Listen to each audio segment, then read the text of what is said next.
Bismillahirrahmanirrahim. Assalamualaikum warahmatullahi wabarakatuh. Pada pertemuan kali ini, saya akan melanjutkan pembahasan pada mata kuliah psikologi klinis. Ya, kita akan lihat hari ini mengenai assessment dalam psikologi klinis. Di pertemuan sebelumnya, saya sudah bahas mengenai apa itu psikopatologi ya, dan apa konsep kemudian kita menyebutkan sebuah perilaku itu sebagai patologi dan mengapa orang bisa memunculkan tingkah laku abnormal. Nah, hari ini kita akan lihat assessment dalam psikologi klinis, kemudian apa itu assessment, kemudian bagaimana teknik-teknik dilakukannya assessment dalam psikologi klinis, dan juga apa sih tujuan asesmen psikologi klinis itu atau asesmen klinis itu dilakukan. Oke, baik. Ya, sebelum masuk ke materi inti, tentunya ada tujuan pembelajaran yang perlu kita capai dalam memahami bab ini. Yang pertama adalah kita pahami dulu apa itu definisi dari assessment atau makna dari assessment itu apa. Kemudian apa sih tujuan assessment itu dilakukan gitu ya. Tujuan untuk apa manfaat kemudian assessment itu dilakukan. Oke, yang pertama definisi, yang kedua adalah tujuan.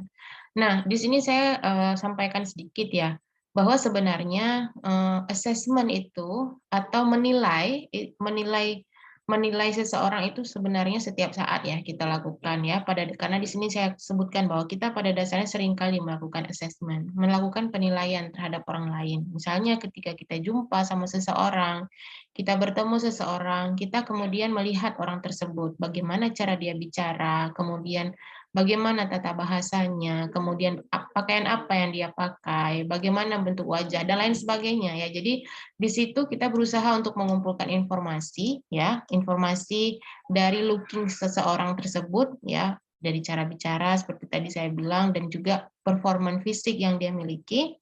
Kemudian kita memproses dan menginterpretasi.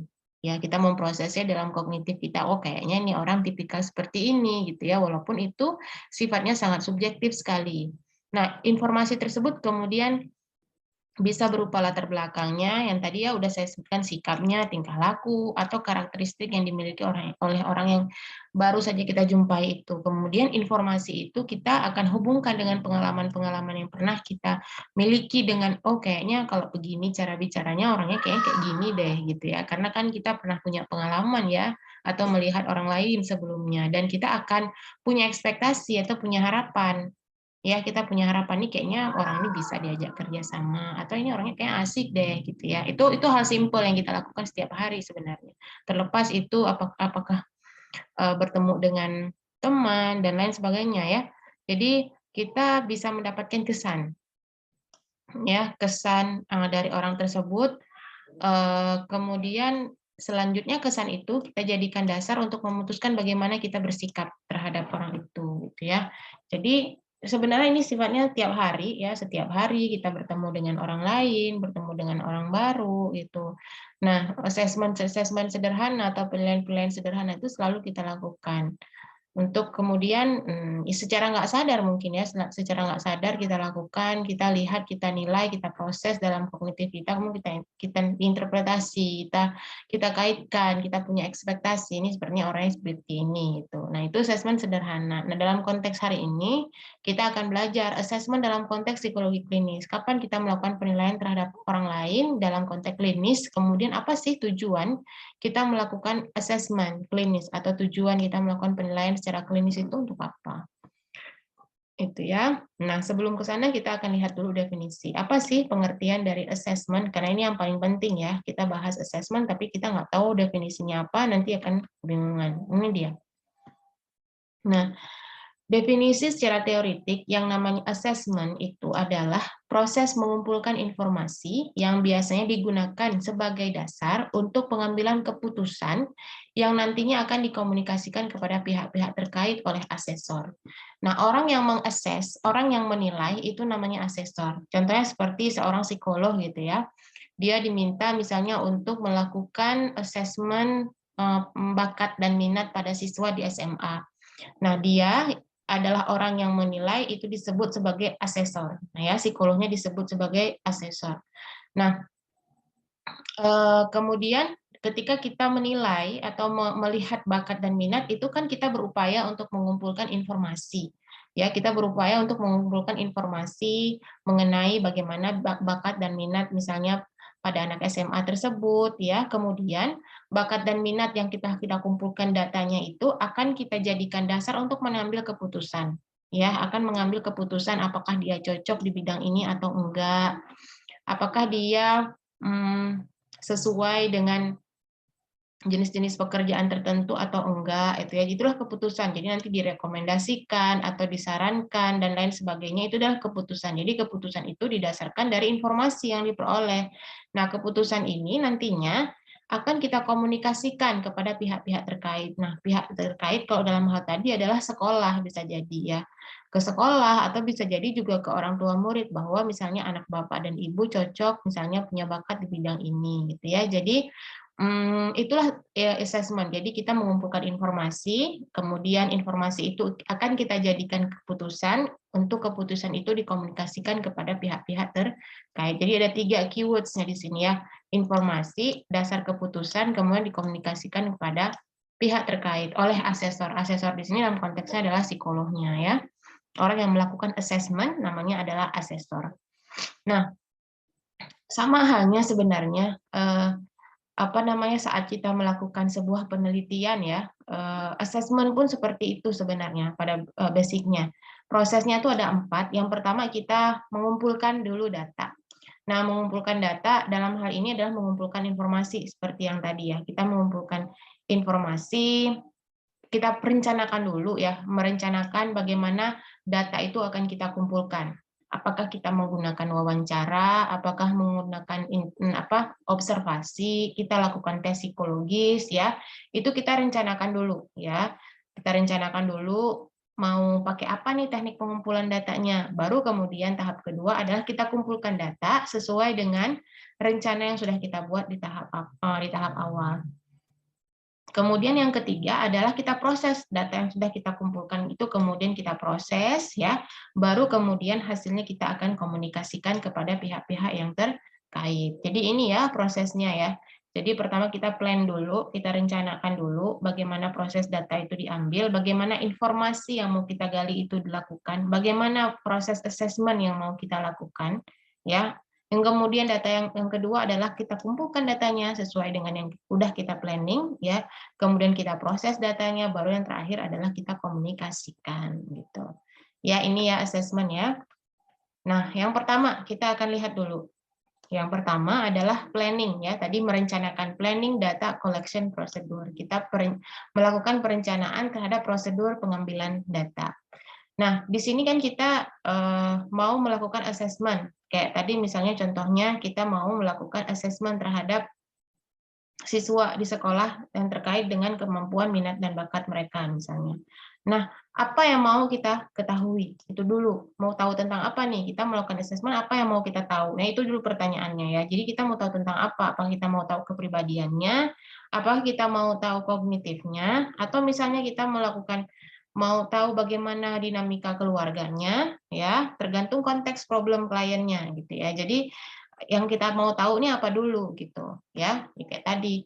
Nah, di sini usaha-usaha untuk penekanan asesmen yang dilakukan disesuaikan dengan pendekatan atau teori yang akan digunakan. Kemudian penekanan asesmen ini berkaitan dengan dinamika kepribadian, latar belakang lingkungan sosial dan keluarga, pola interaksi dengan orang lain, persepsi diri, dan realita atau riwayat secara genetik dan fisiologi. Misalnya ada sebuah kasus, misalnya melakukan konseling gitu ya, melakukan konseling, kemudian kita mau tahu tentang apa dulu nih tentang si klien sebelum konseling dilakukan. Misalnya kita mau tahu dulu, misalnya kita udah list nih, kita mau tahu gimana sih kepribadian dia, atau bagaimana sih latar belakang keluarganya, ya, bagaimana interaksi dia dengan teman-temannya. Jadi kita plan dulu apa yang mau kita tahu. Nah, dengan kita planning apa yang mau kita tahu, nanti kita bisa putuskan teknik apa yang mau kita pakai gitu, ya.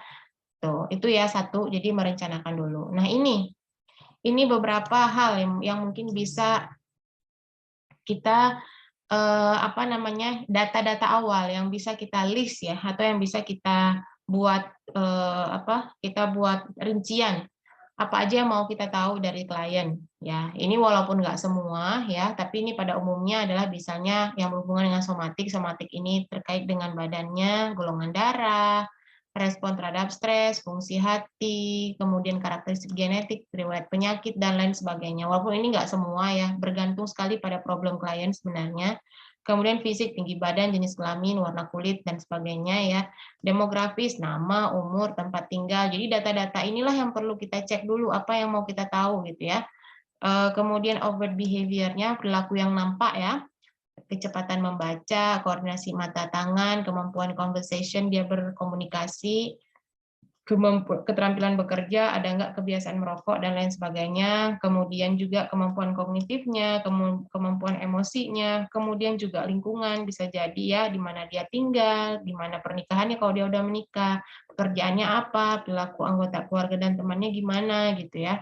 Jadi ini mungkin data-data awal yang bisa kita coba gali dari klien gitu. Jadi ini bisa menjadi acuan juga ya. Nah, berdasarkan tingkat asesmen dan juga jenis data yang kita dapat peroleh dari tingkat asesmen yang mau kita ukur atau yang mau kita nilai gitu. Ini ya, jadi dalam proses apa namanya, dalam proses melakukan rencana ini dulu yang perlu kita lihat. Nah, tadi di awal saya kan sempat singgung juga nih di sini. Ya, apa yang ingin kita ketahui? Yang pertama juga ada teori. Teori yang mau kita gunakan atau teori yang menjadi pijakan kita dalam menilai klien. Oke, nah di sini ada penjelasannya. Nah, ini. Ya, kalau misalnya kita mau menggunakan pendekatan psikodinamika, berarti lebih fokus pada pertanyaan-pertanyaan seputar motif bawah sadarnya, fungsi egonya, perkembangan pada awal kehidupan, 5 tahun pertama ya, karena teori psikoanalisa itu kan sangat mengedepankan 5 tahun awal kehidupan itu penting. Nah, bisa jadi terjadi problem di sini, terjadi luka-luka masa lalu atau unfinished business di sini sehingga kemudian mengakibatkan gangguan yang dialami sekarang. Kemudian berbagai teknik defense mechanism atau mekanisme pertahanan diri yang sering dia gunakan, proyeksi kah, represi kah, sublimasi, displacement, regresi dan lain sebagainya ya. Jadi ini.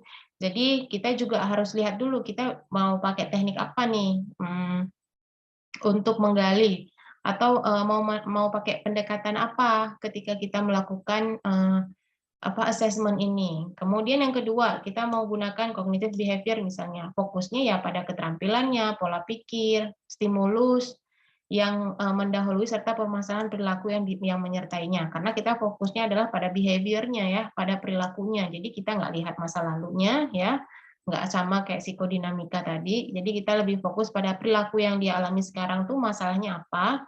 Kemudian juga pola pikirnya ya, karena ini fokusnya adalah pola kognitif dia. Kemudian stimulus-stimulus atau simptom-simptom yang mendasari dia untuk melakukan perilaku itu apa aja. Nah, itu kalau kita melakukan atau memilih pendekatan cognitive behavior. Atau fenomenologi. Fenomenologi ini cenderung mengikuti outline assessment dan melihat bahwa serangkaian assessment merupakan kolaborasi untuk memahami klien dalam hal bagaimana klien melihat atau mempersepsikan dunia. Jadi kalau fenomenologi ini kita lebih lihat pada bagaimana si klien itu atau lebih fokus pada masalahnya gitu, melihat outline assessment, kemudian melihat bahwa serangkaian assessment yang kita lakukan, teknik semua yang kita lakukan itu sebenarnya sebuah rangkaian kolaborasi. Jadi nggak ada satu teknik yang oke, tapi lebih ke kombinasi dari semua teknik yang ada gitu, sehingga perilaku kalian itu bisa dilihat dengan lebih holistik. Nah, ini tergantung kita mau mana gitu ya, mau pakai pendekatan yang mana. Nah, ini ya, jadi dalam melakukan planning pengumpulan data saat kita melakukan asesmen psikologi, yang pertama kita harus tahu dulu kita mau pakai pendekatan apa, kemudian yang kedua adalah kita informasi-informasi apa aja yang mau kita kumpulin dari si klien gitu. Apakah tadi ya saya udah sebutkan di tabel tadi, termasuk misalnya jenis kelamin dan lain sebagainya, kemudian kemampuan bicara, kemudian juga bagaimana hubungan dia dengan keluarga, lingkungan, teman, dan lain sebagainya. Itu ya. Nanti kita akan lihat contoh. Ya, nanti kita akan coba lihat contohnya. Kemudian yang kedua adalah melakukan pengumpulan data. Ya, tadi kan pertanyaan yang pertama waktu kita planning, apa yang mau kita ketahui dari klien? Itu ya keywords-nya. Nah, untuk mengumpulkan data, pertanyaannya adalah bagaimana cara kita cari tahu data-data tadi, gitu. Bagaimana cara kita cari tahu namanya, cari tahu dan lain sebagainya, cari tahu hubungan dia dengan keluarga, gimana caranya, gitu. Nah, dalam psikologi itu ada empat cara. Kita bisa lakukan wawancara, kita bisa lakukan observasi juga, kemudian ada tes psikologi atau live record dia, gitu ya. Record kehidupan dia dari diary dia atau misalnya dari dokumen-dokumen lain yang mendukung problem yang sedang dialami oleh klien tadi ya, yang mendukung kita untuk melakukan assessment ya. Jadi ini caranya: interview, observasi, tes psikologi atau live record. Nah, interview sama observasi ini kan kalian nanti ada mata kuliah khusus ya untuk untuk mempertajam skill ini, karena dua skill ini adalah skill yang paling penting dimiliki oleh seorang psikolog atau setidaknya konselor gitu ya. Nah, kita lihat satu-satu. Apa sih kelebihan dan kelemahannya? Yang pertama, wawancara. Ya, jadi wawancara itu adalah dasar dalam asesmen dan merupakan sumber yang sangat luas. Oke. Nah, ini biasanya banyak sekali kelebihan. Biasanya kita mudah interview itu pasti ya alat utama yang sering digunakan. Kenapa? Karena interview itu dia kayak conversation sehari-hari, jadi lebih ngalir ya, hal biasa yang dilakukan dalam interaksi sosial sehingga perilaku-perilaku verbal, apa yang diucapkan, kemudian perilaku-perilaku nonverbal, misalnya gerakan tangan, mimik wajah dan lain sebagainya itu bisa kita record sekalian gitu, bisa kita kumpulkan sekalian karena wawancara itu kan kayak ngomong sehari-hari ya, kayak conversation sehari-hari, jadi kayak sama kayak interaksi sosial, kayak ngobrol sama orang lain gitu. Kemudian juga nggak membutuhkan alat khusus, jadi nggak perlu alat psikolog, alat tes dan lain sebagainya ya. Jadi kita bisa lakukan dimanapun juga gitu, nggak terkait sama tempat harus seperti apa enggak gitu. Kemudian yang ketiga lebih fleksibel. Artinya seorang klinisi atau seorang asesor bisa melakukan inquiry, jadi kita bisa nanya lebih dalam, nanya lagi terus-menerus, kita melakukan pendalaman pertanyaan-pertanyaan wawancara itu terhadap topik yang mungkin bisa membantu proses assessment. Jadi proses penggalian data itu lebih mudah kita dapatkan ya, ketika kita melakukan wawancara ya. Beda ya kalau misalkan kita melakukan hanya mengumpulkan data misalnya lewat tes psikologi tanpa melakukan interview atau tanpa melakukan wawancara, ya kita nggak ada komunikasi langsung kan dengan klien. Bisa jadi hal-hal yang nggak terungkap di dalam alat tes itu nggak tahu kita. Tapi kalau dari interview atau dari wawancara, karena itu bentuknya adalah conversation, kita bisa tanya terus-menerus, kita bisa inquiry, jadi kita bisa memperdalam, memperkaya informasi yang ingin kita peroleh atau data yang ingin kita peroleh guna membantu proses asesmen yang sedang kita lakukan. Tapi ada juga ternyata kekurangannya. Bisa jadi kita ya bisa terdistorsi oleh karakteristik dan pertanyaan interviewer, karakteristik klien atau situasi pada saat interview sedang berlangsung. Bisa jadi misalnya kliennya nggak mau banyak bicara gitu, jadi kita nggak mendapatkan atau nggak bisa menggali banyak informasi gitu ya. Kemudian mungkin interviewinya atau subjek atau kliennya merasa nggak nyaman dengan pertanyaan-pertanyaan yang kita ajukan, sehingga dia nggak mau menjawab. Atau ya kayak tadi saya bilang ya, kondisi emosi klien juga yang nggak bisa kita paksa, sehingga dia mungkin nggak bisa banyak bicara. Kemudian juga kalau misalnya dia dalam kondisi yang sangat trauma, ya akhirnya kita nggak bisa menggali atau nggak bisa bertanya dengan banyak gitu ya. Terus kemudian juga situasi saat interview berlangsung. Jadi kalau kadang suasananya nggak nyaman, ya misalnya ruangannya nggak nyaman, atau merasa dia ketika masuk dalam ruang psikolog merasa kayak ada intimidasi dan lain sebagainya, dia nggak nyaman dengan ruangan seperti itu. Akhirnya dia juga jadi blocking, nggak mau cerita atau kita tidak bisa melanjutkan atau bertanya dengan lebih dalam gitu. Atau bisa juga ada kemungkinan dia kliennya itu tidak mengungkapkan jawaban yang sebenarnya dan lain sebagainya. Itu ada kemungkinan gitu ya, walaupun sebenarnya wawancara itu adalah teknik yang sangat diandalkan gitu dalam melakukan assessment. Gitu ya. Ini kelebihannya. Kemudian observasi. Nah, observasi itu biasanya dilakukan berbarengan saat kita lakukan wawancara ya. Ketika kita mendengar apa yang dikatakan oleh klien, di saat yang bersamaan kita juga bisa melihat bahasa-bahasa nonverbalnya gitu. Mimik wajahnya, kemudian juga gerakan-gerakan yang dia lakukan, atau misalnya ya ekspresi-ekspresi ketika dia sedang bercerita gitu, kita bisa lihat semuanya gitu ya. Jadi hal-hal yang nonverbal itu bisa diungkap dengan melakukan observasi. Nah, banyak pertimbangan bahwa observasi langsung itu mempunyai tingkat validitas yang tertinggi dalam asesmen.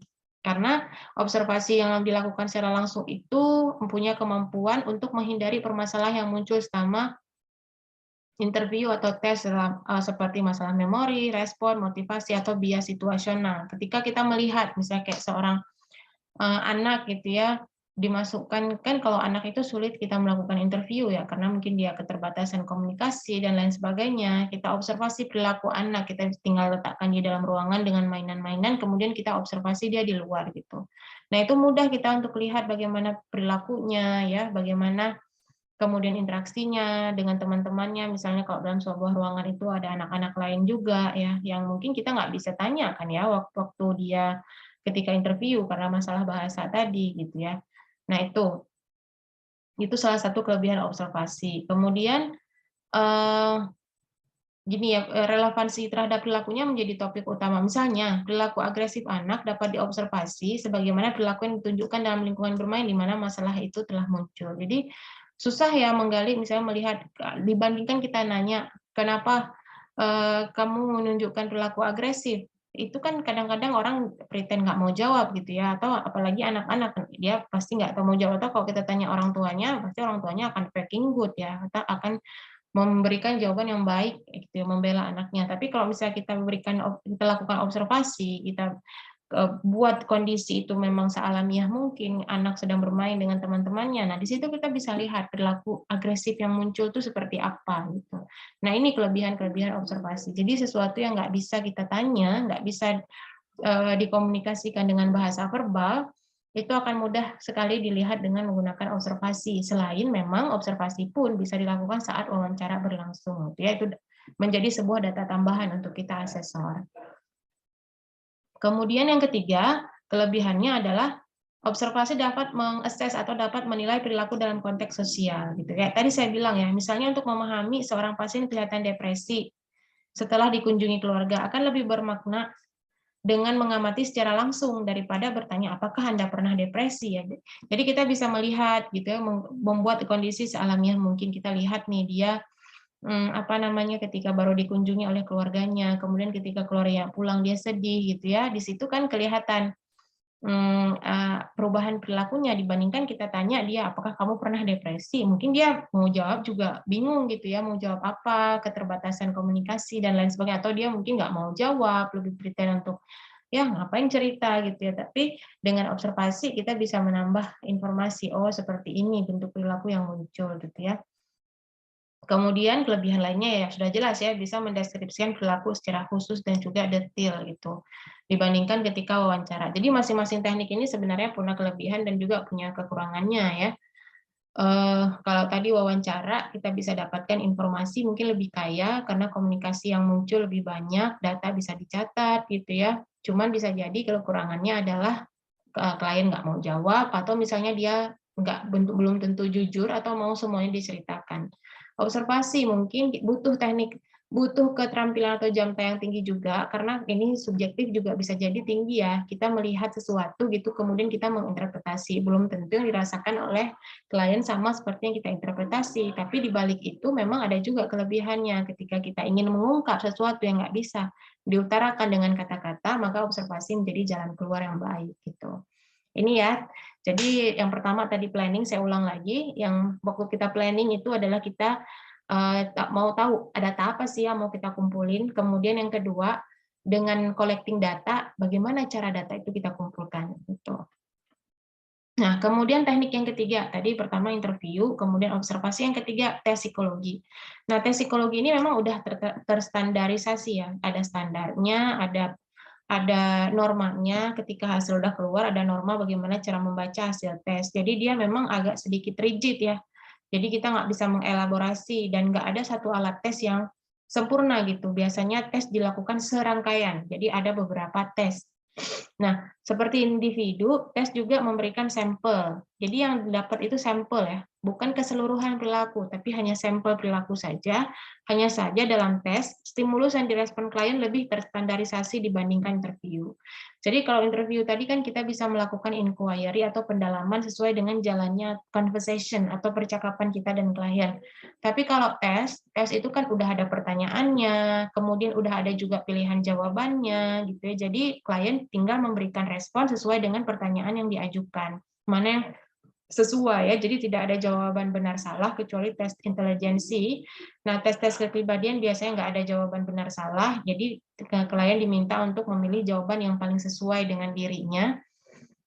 Kemudian juga dalam tes ini atau misalnya bentuk tes lain diminta untuk menggambar sesuatu atau diminta untuk menceritakan sesuatu dari gambar yang diperlihatkan. Jadi stimulusnya jelas gitu. Ada stimulus, ada pertanyaan, ada gambar atau ada apa namanya? Ada pertanyaan, ada gambar atau ada hal-hal lain yang kita tampakkan pada klien kemudian dia memberikan respon sesuai dengan stimulus yang kita berikan gitu. Nah, bentuk tes yang sudah standar membantu untuk mengurangi bias. Nah, manfaatnya ini, walaupun dia kadang-kadang rigid, kaku ya, dia hanya memberikan respon pada stimulus yang sudah ada, yang sudah standarisasi, tapi manfaatnya adalah bisa mengurangi bias. Kalau interview mungkin inquiry-nya bisa jalan kemana-mana gitu, akhirnya mungkin bisa keluar dari topik, tapi dengan tes ini karena udah standarisasi kita mau tahu ini saja, misalnya kayak tes TAT kita bisa tahu kepribadiannya aja udah ini aja gitu, atau misalnya kayak tes RAW kita tahu misalnya kepribadiannya udah itu aja, atau misalnya kayak tes BINE kita tahu intelijensi udah intelijensi aja gitu, jadi nggak merambah kemana-mana gitu ya, mengurangi bias yang muncul selama asesmen. Jadi tes itu karena udah ada standar bisa mengurangi bias. Kemudian respon yang diberikan biasanya dapat diubah dalam bentuk skor. Jadi bisa dianalisis secara kuantitatif ya. Lagi-lagi kalau observasi sama interview tadi kan sangat kualitatif ya. Sangat kualitatif. Nah, kalau tes ini karena misalnya bentuknya apa namanya ada pilihan jawabannya, kemudian juga ada normanya, ada skornya, misalnya rank dari nilai sampai dari ini sampai ini misalnya masuk dalam kategori apa, sehingga kemudian dari skor itu kita bisa membuat analisis dengan lebih kuantitatif. Jadi bisa kita angkakan ya dari angka-angka itu muncul makna, oh maksudnya dari skor ini dia masuknya kategori ini gitu. Nah ya, jadi ini bisa membantu klinisi atau asesor untuk memahami klien dan skor yang kemudian diinterpretasi itu sesuai dengan norma. Jadi udah ada normanya ya. Setiap tes itu alat tes itu punya normanya masing-masing. Punya ya istilahnya kayak punya panduan, punya manualnya sendiri-sendiri ya. Misalnya skor yang muncul berapa itu maksudnya dalam kategori apa. Jadi itu setiap alat tes seperti itu. Ya, even misalnya gambar yang kita berikan pada klien ya, dia gambar seperti ini itu udah ada normanya gitu. Jadi kita tinggal membaca buku manual atau norma yang ada, kemudian kita bisa interpretasikan. Nah, itu keunggulan tes sebenarnya. Jadi kita bisa lihat ya masing-masing itu punya kelebihan dan punya kekurangan. Kemudian juga live record. Nah, live record ini biasanya menjadi additional atau juga dia bisa menjadi data tambahan ya. Data tambahan untuk kita bisa menganalisis lebih lanjut tentang klien. Bisa berupa ijazah misalnya untuk melihat dia misalnya kita bilang oh si klien ini punya intelijensi yang bagus, bisa kita lihat nih dari ijazahnya, dia penilaiannya bagus, kemudian arsip pekerjaan, catatan medis kalau dia sakit, buku tabungan, buku harian, surat, album foto, catatan kepolisian kalau ada penghargaan dan lain sebagainya. Gitu ya. Jadi banyak hal yang bisa dipelajari dari live record ini, dan pendekatan ini nggak meminta klien untuk memberi respon ya, karena kita yang nyari gitu, kita yang nyari data-data ini, kita cari ijazahnya ya, informasi-informasi itu kita yang nyari. Jadi si klien nggak perlu memberikan respon kayak kita nanya interview atau kayak tes atau observasi. Nah, selama proses data dapat terhindar dari distorsi memori, bisa jadi misalnya kliennya lupa gitu ya. Jadi dengan pembuktian ada dokumen-dokumen ini lupa-lupa itu bisa ini ya, bisa terhindarkan gitu. Dan hal-hal lain ya. Jadi data-data ini kan lebih otentik ya, nggak akan berbohong gitu. Dan juga pasti sangat objektif ya, karena ini kan berhubungan dengan catatan yang tersimpan, dokumen-dokumen yang otentik ya. Ini bisa menambah informasi atau juga dapat menambah data kita selama melakukan assessment. Nah, itu ya, jadi ada 4 teknik dalam cara yang bisa kita lakukan untuk mengumpulkan data dalam proses assessment. Yang pertama adalah wawancara atau interview, yang kedua observasi, ketiga melakukan tes psikologi, yang keempat adalah live record. Oke ya. Nah, ini berikutnya contoh ya. Misalnya kita ingin mendapatkan informasi tentang riwayat pendidikan klien. Terus daripada kita tanya bagaimana dia di sekolah, akan lebih akurat kalau kita tanya transkripnya. Kalau kita lihat transkrip nilai dia, jadi kalau kita tanya bagaimana saudara di sekolah, jawabannya kan bisa jadi merambah kemana-mana. Padahal kita cuma mau tahu nilai dia gimana di sekolah gitu ya, atau di kampus. Kita nggak tinggal lihat transkripnya, atau misalnya buku harian ya. Buku harian di sana mungkin kalau ada, memang nggak semua orang punya buku harian atau diary ya, tapi kalau ada gitu ya, di situ kan bisa terungkap bagaimana perasaan, harapan, perilaku, atau detail situasi yang mungkin hilang atau mungkin nggak ingat selama proses wawancara. Jadi ini bisa menambah data. Oke.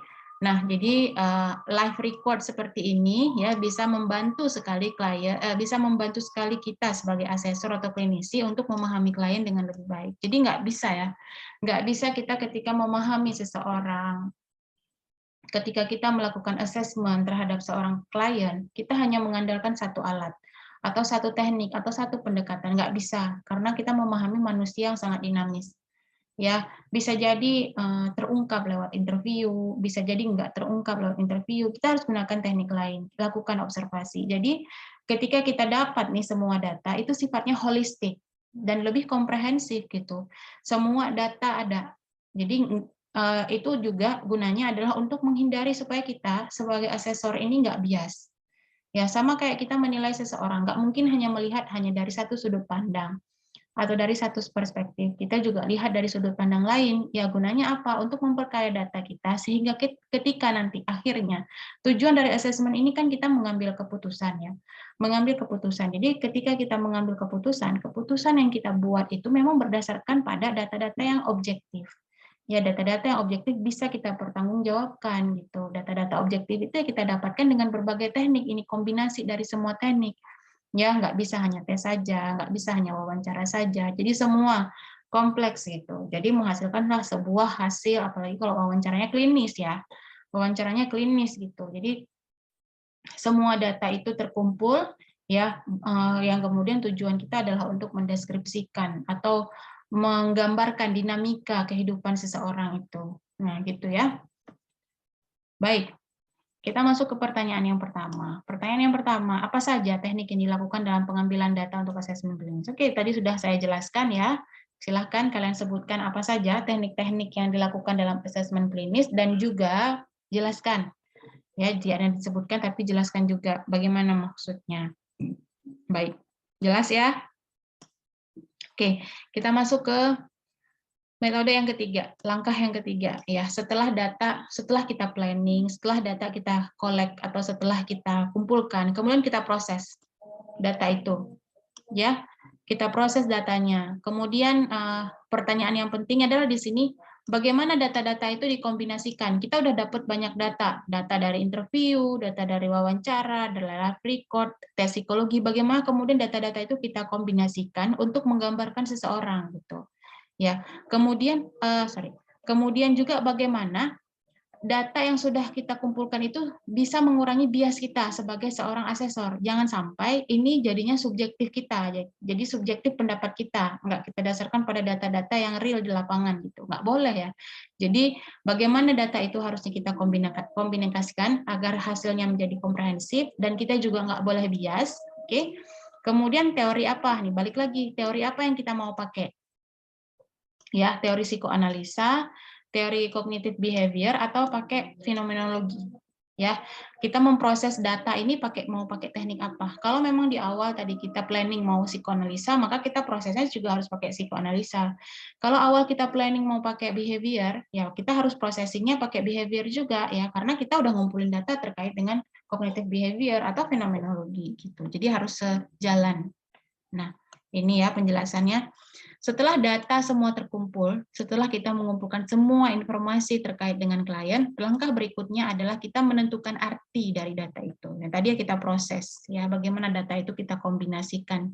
Makna dari data ini tuh terus kayak mana gitu, terus seperti apa.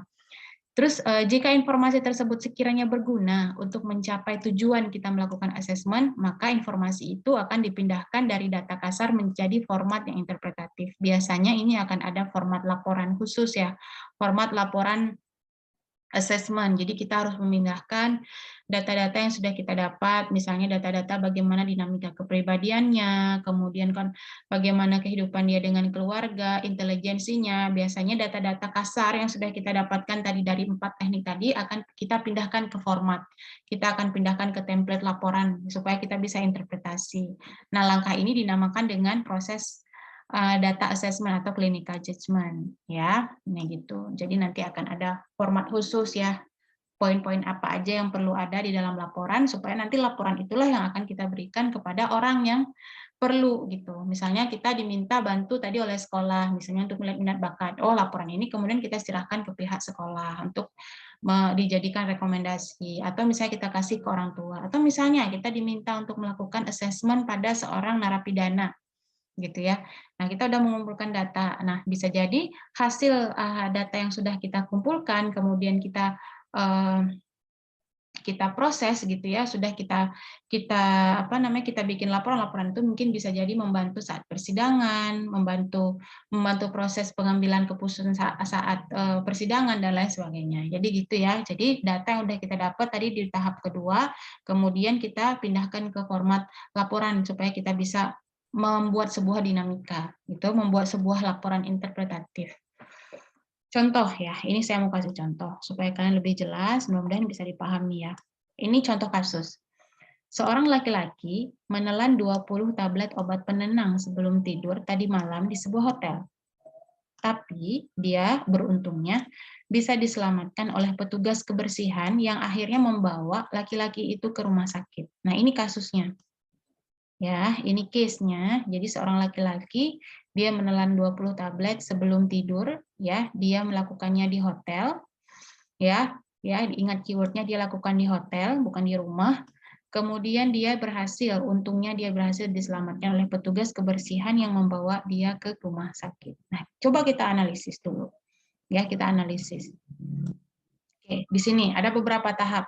Jika data tadi, informasi tadi, ya informasi ini informasi ya, laki-laki umur 20 tahun, laki-laki menelan 20 tablet, obat penenang sebelum tidur, ini informasinya, dia lakukan di hotel, kemudian ditemukan oleh petugas kebersihan. Nah, jika data itu kita lihat sebagai sampel, jadi data itu hanya sampel perilaku ya, bukan menggambarkan keseluruhan perilaku klien sehari-hari, enggak, tapi hanya sampel contoh kecil dari perilaku yang dilakukan. Kemungkinan judgement yang bisa kita berikan adalah klien punya cara untuk melakukan bunuh diri secara medis karena dia minum obat. Ya, karena dia minum obat berarti dia tahu cara melakukan pembunuhan dengan cara medis. Satu. Kemudian yang kedua, dia nggak mau diselamatkan sebab dia lakukan di hotel, bukan di rumah gitu. Kalau di rumah ada orang lain kan, dia lakukannya di hotel, dia nggak mau ada orang lain menyelamatkan dia. Oke, dua. Dalam kondisi yang sama, bisa jadi dia akan lakukan bunuh diri lagi ke depannya. Kita proyeksi perilakunya ya.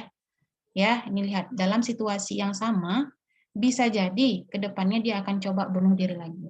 Oke, di sini ya kita bisa lihat ya, kita bisa lihat bahwa teori yang mendasari judgement atau penilaian ini adalah teori perilaku. Kenapa? Karena di sini kita melihat atau fokus pada sampel perilaku ini. Kita fokus hanya pada perilaku ini aja. Kita nggak lihat dia masa lalunya kayak apa, enggak. Ya, kita hanya fokus pada perilaku yang dilakukan sekarang. Sampel perilakunya. Ya, oke, kita lihat bisa jadi dalam situasi sama dia akan melakukan tindakan yang sama lagi. Ini kan perilaku ya, teori perilaku. Ya, kemudian dia juga nggak mau diselamatkan, dan dia tahu cara bunuh diri secara medis, dia minum obat tadi ya. Nah, di sini, ini judgement yang bisa kita berikan kalau kita menggunakan teori behavioral. Ya, tidak ada usaha untuk mengetahui mengapa dia mencoba bunuh diri, enggak, kita nggak lihat itu, oke, karena kita menggunakan teori behavioral. Kemudian juga akhirnya jika dilihat ini hanya sebagai sampel, kita kesimpulannya tingkatnya rendah dong, ya kan ya. Jadi akhirnya kita hanya melihat dia apa namanya, hanya dari 3 aspek ini aja yang bisa kita lihat. Kita nggak tahu kenapa dia lakukan itu, kita nggak tahu. Karena kita cuma mau melakukan melakukan asesmen dari sudut pandang behavioral. Oke, nah kita hanya melihat satu sudut pandang. Jadi bisa jadi validitas datanya, validitas kesimpulan atau validitas judgement atau validitas assessment yang kita lakukan itu jadinya rendah karena kita cuma melihat dari satu sudut pandang. Itu satu. Kita lihat kalau yang lain.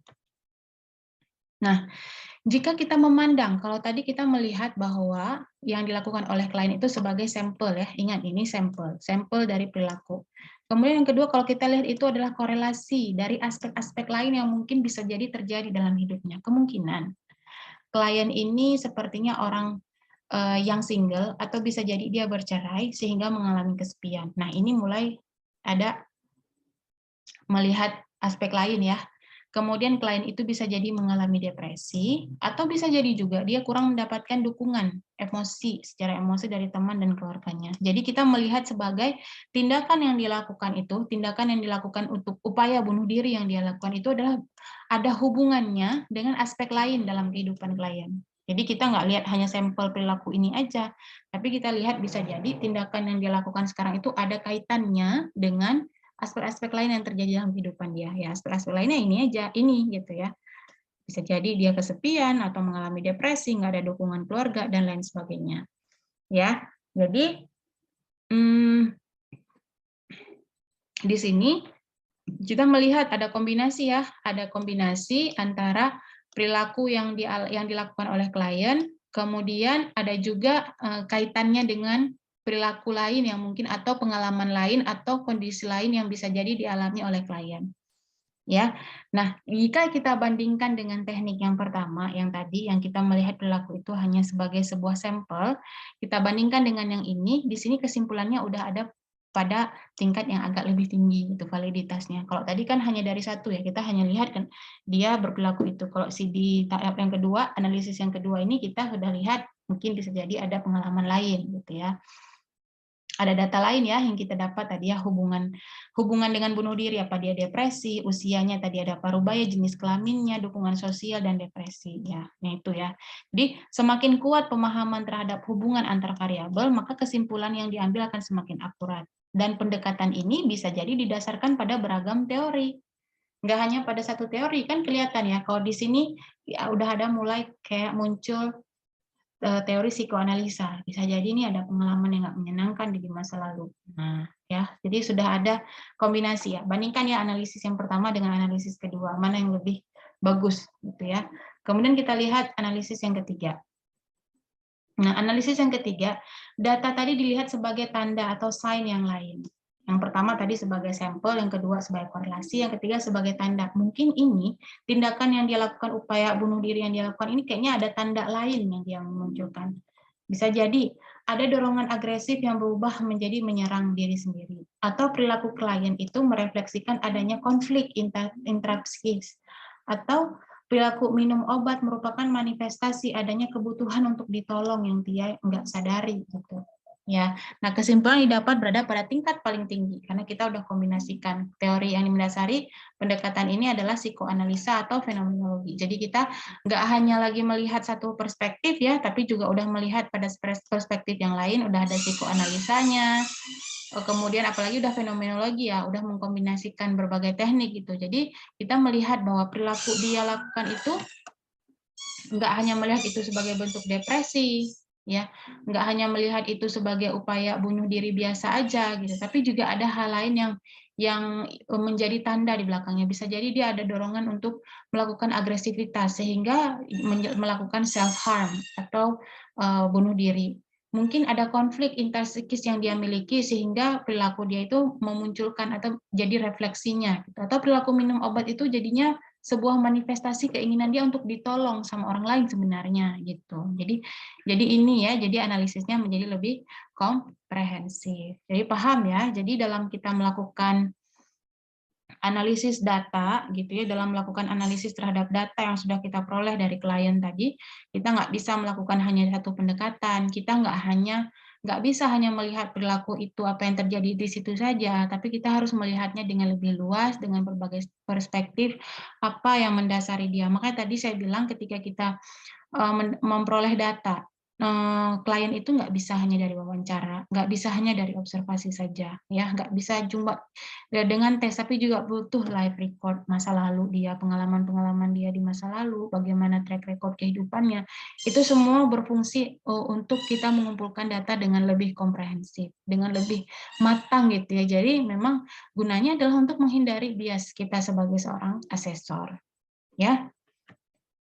Oke, yang terakhir adalah kita mengkomunikasikan. Sudah kita dapat datanya, sudah kita analisa, kemudian kita akan mengkomunikasikan hasil yang kita dapatkan. Komunikasikannya tergantung ya, siapa yang akan kita kasih laporannya itu. Ya, kemudian bagaimana hasil yang kita dapatkan itu akan mempengaruhi klien kita yang kita akses gitu. Bisa jadi misalnya siapa yang akan kita kasih laporan, bisa jadi sekolah dilihat minat bakat, bisa jadi juga orang tua, atau misalnya bisa jadi juga lembaga pemasyarakatan atau pengadilan dan lain sebagainya, tergantung siapa gitu ya meminta bantuan kita untuk melakukan assessment. Kemudian bagaimana hasil assessment kita bisa pengaruh nih ke si kliennya. Misalnya ketika kita melakukan asesmen bakat minat, bagaimana hasil yang kita dapat itu bisa pengaruh ke si siswa gitu dalam dia memahami bakat minat dia. Kemudian kita lakukan itu di pengadilan, misalnya bagaimana hasil yang kita dapat itu bisa mempengaruhi si tersangka atau terpidana ini untuk dihukum dan lain sebagainya, gitu ya. Jadi itu. Jadi saat mengkomunikasikan hasil itu kita harus lihat kedua aspek ini. Nah, hasil asesmen ini biasa ditulis dalam bentuk laporan, ya tadi sudah saya bilang, dan dalam laporan itu harus jelas, sesuai dengan tujuan awal yang mau kita gunakan, dan bermanfaat atau berguna gitu. Ini maksudnya ya. Jadi harus jelas, nggak boleh memunculkan bias, nggak ada pengaruh subjektif kita juga ya. Jadi karena kalau misalkan nggak jelas gitu, nggak bisa dievaluasi ini benar atau enggak ya.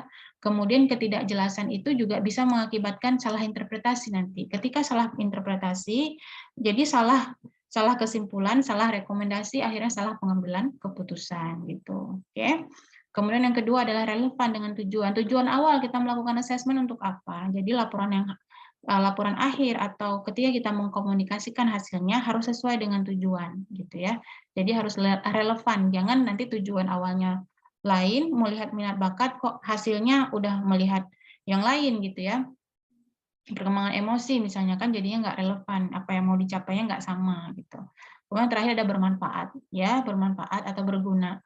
Jadi laporan yang ditulis itu harus memberikan informasi tambahan, ya jangan mengulang hal yang sudah ada. Jadi harus ada informasi tambahan tentang klien. Tapi kadang bisa juga laporan itu mempunyai validitas yang rendah, misalnya kita menyimpulkan klien mempunyai kecenderungan agresivitas yang tinggi. Udah jelas padahal bahwa si klien itu memang dari data kepolisian dia sudah ditahan berulang karena kasus kekerasan, ya udah jelas memang dia mempunyai perilaku agresivitas yang tinggi, jadi itu nggak perlu lagi ditulis dalam laporan, ya akhirnya akan berulang dan nggak memberikan sesuatu hal baru, nggak memberikan suatu informasi baru tentang klien gitu, mengulang yang ada, jadi akhirnya nggak bermanfaat gitu ya laporan yang diberikan. Oke, semoga bisa dipahami ya penjelasan tadi. Kita masuk ke pertanyaan yang kedua. Apa sih kriteria yang harus dimiliki dalam laporan klinis? Nah, tadi sudah saya sebutkan ada 3 ya. Silahkan dijelaskan apa aja kriteria yang harus dimiliki dalam sebuah laporan klinis.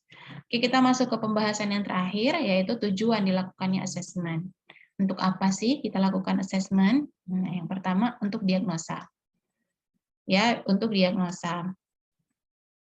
Nah, ketika misalnya kita ya diminta untuk melakukan asesmen pada seorang klien, atau kita diminta untuk contoh ya, misalnya kita diminta untuk melakukan tes intelijensi nih pada si anak, kita mau lihat bagaimana perkembangan kognitifnya, maka kita akan melakukan diagnosa intelijensinya gitu ya. Nah, maksudnya untuk apa? Untuk menentukan jenis treatment yang tepat. Misalnya si anak mengalami masalah intelijensi, atau dia mengalami masalah emosi, kita lakukan tes misalnya, atau kita interview dia, kita observasi bagaimana perilakunya. Nah, jika memang mempunyai masalah terkait emosi, maka kita bisa lakukan treatment atau intervensi yang tepat berdasarkan hasil diagnosa yang kita lakukan. Ya kayak dokter juga ya, ketika kita datang ditanya keluhannya, kemudian ketika dia dokter atau menyarankan kita untuk melakukan tes lanjutan seperti di lab dan lain sebagainya, kan tujuannya supaya dia bisa mengumpulkan informasi yang tepat, ini sakit apa, kemudian bisa dilakukan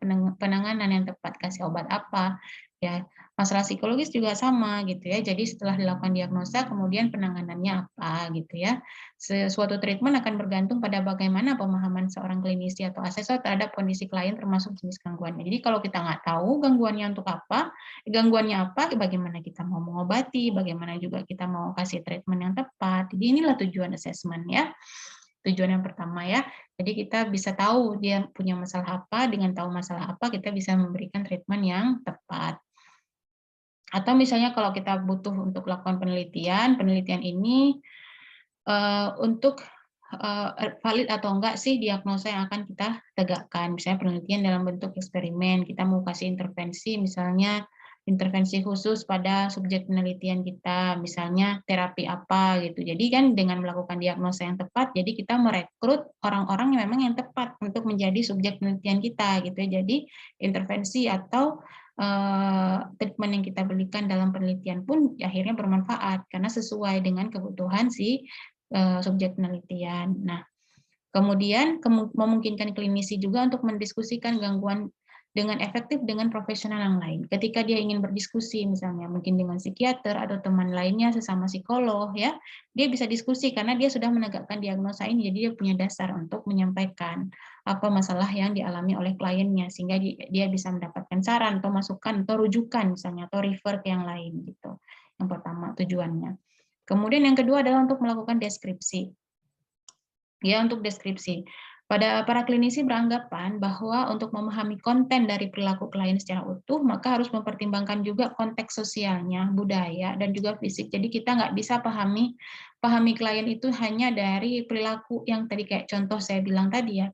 Kita nggak hanya bisa memahami perilaku upaya bunuh diri dia itu sebagai hanya upaya dia mau mengakhiri hidup, enggak. Tapi ada hal-hal lain mungkin yang mendasari perilaku dia yang lain. Konteks-konteks dia dalam sosial, konteks dia dalam keluarga, itu juga perlu dilihat. Jadi, deskripsi yang kita dapat menjadi lebih luas ya. Jadi ada interaksi antara person and environment, antara seseorang dengan lingkungannya. Jadi nggak bisa kita judge dia hanya dari perilaku yang dia lakukan.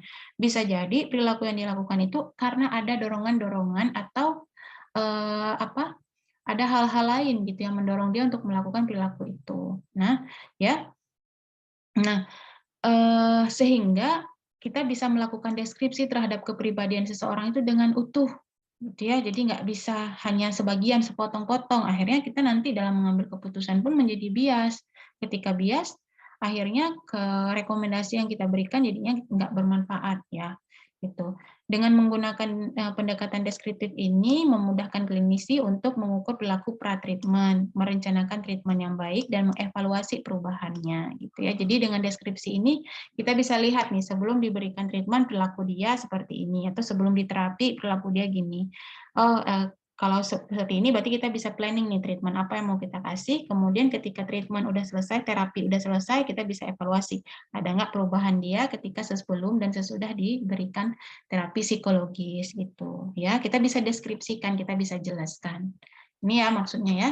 Kemudian akhirnya kita bisa melakukan prediksi yang terakhir. Tujuan asesmen yang ketiga adalah untuk memprediksi. Misal, ketika diminta oleh perusahaan atau kantor pemerintah atau militer untuk menyeleksi seseorang yang tepat untuk posisi tertentu. Akhirnya kita bisa melakukan asesmen, mengumpulkan data untuk melakukan prediksi siapa sih orang yang cocok di posisi ini. Kita bisa untuk seleksi atau untuk promosi jabatan ya dalam konteks PIO misalnya. Ketika kita ingin mempromosikan seseorang atau menyeleksi seseorang untuk posisi-posisi tertentu, kita kan melakukan prediksi, oh orang-orang seperti ini nih yang cocok, yang kita rekomendasikan untuk di posisi tersebut. Nah gitu ya. Mudah-mudahan bisa dipahami ya. Jadi ada 3 manfaat atau 3 tujuan kita melakukan asesmen. Yang pertama adalah untuk penegakan diagnosa, yang kedua adalah untuk melakukan deskripsi dari klien, dan kemudian kita mampu melakukan prediksi terhadap perilakunya. Nah, ini ya. Nah, ini pertanyaan yang ketiga, yang terakhir, mengapa sih asesmen klinis ini perlu dilakukan? Ya, yang tadi sudah saya jelaskan ya. Semoga bisa dipahami. Terima kasih banyak untuk minggu ini. Mungkin pembahasannya udah masuk ke sangat teoritis ya, tapi ini adalah menjadi dasar. Dasar awal ketika kalian nanti lulus sebagai sarjana psikologi, setidaknya kalian bisa melakukan konseling. Nah, konseling, dalam melakukan konseling mungkin ada teknik-teknik yang saya jelaskan tadi yang bisa kalian gunakan saat kalian melakukan assessment terhadap klien atau terhadap orang yang kalian konseling ya. Semoga bermanfaat. Kita akan masuk lagi di pertemuan berikutnya nanti dan akan membahas mengenai bagaimana penelitian-penelitian dalam konteks psikologi klinis. Terima kasih perhatiannya. Saya tutup. Wassalamualaikum warahmatullahi wabarakatuh.